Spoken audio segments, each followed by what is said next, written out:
আল্লাহ আমার সৃষ্টিকর্তা, আল্লাহ আমার সবার কাছে প্রিয় যিনি তিনি আমার রব। দুনিয়া করব সবাই আল্লাহর ইবাদত, দুনিয়া করব সবাই আল্লাহর ইবাদত।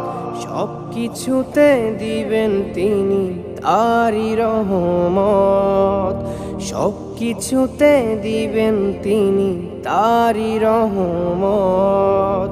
আল্লাহ আমার সৃষ্টিকর্তা, আল্লাহ আমার সবার কাছে প্রিয় যিনি তিনি আমার রব। আল্লাহ আমার সৃষ্টিকর্তা, আল্লাহ আমার সবার কাছে প্রিয় যিনি